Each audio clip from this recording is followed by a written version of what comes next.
Today I wanted to talk about some legal tools that every adult needs to have. And by adult, I mean everyone over the age of 18.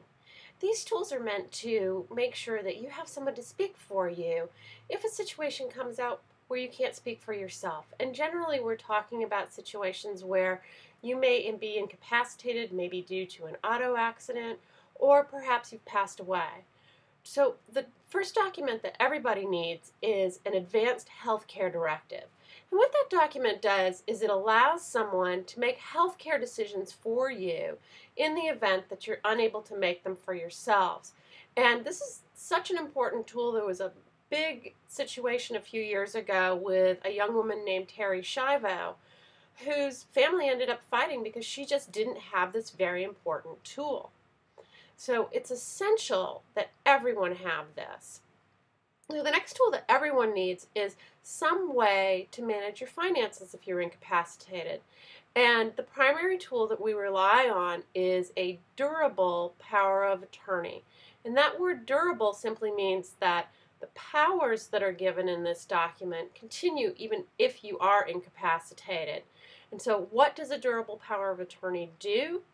It allows you to name a trusted person to manage your finances in the event you can't do it for yourself.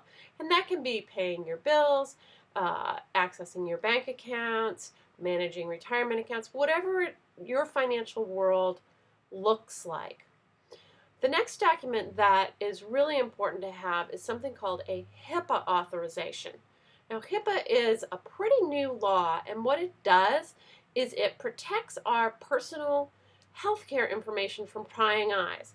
But the problem is it often protects it from some of the eyes that we'd like to pry, our parents, our spouse, maybe our siblings. And so by having this written HIPAA authorization, you specify the people that it's okay for them to get information, medical information, like talking to your doctor, talking to the insurance company, so they can understand what's going on with you.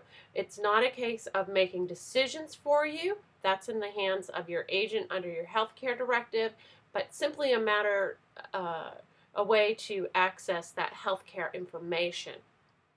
The next two documents also have to do with finances, and that is a will. And this document's only used once we pass away, and its main purpose is to say who gets what and how, and to name a person that's going to gather up your assets and pay your creditors and then distribute those assets. The problem with a will is it may also trigger the necessity of going through the probate process. Our other management tool, which works both when we're incapacitated and when we pass away, is the revocable or living trust. And with this particular document, what we're doing is we're setting up a kind of legal entity that's going to own your assets. You're still going to control those assets as the trustee. If you become incapacitated, you're naming a trusted person to become the trustee. If you pass away, you've also got a trusted person who's going to be the manager or the trustee. And who is the manager working for? Well, that's the beneficiaries. And initially, that's you. So you've lost no control by placing your assets in this revocable trust.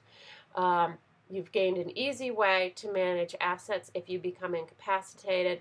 And one of the other big advantages is anything in the trust is going to escape the entire probate process, so that it can be very helpful in keeping things private, moving things along much more quickly than having to stop at the probate process.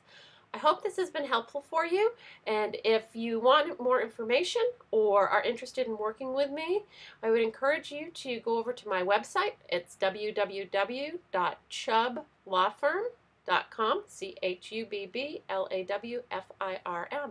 That's it for now.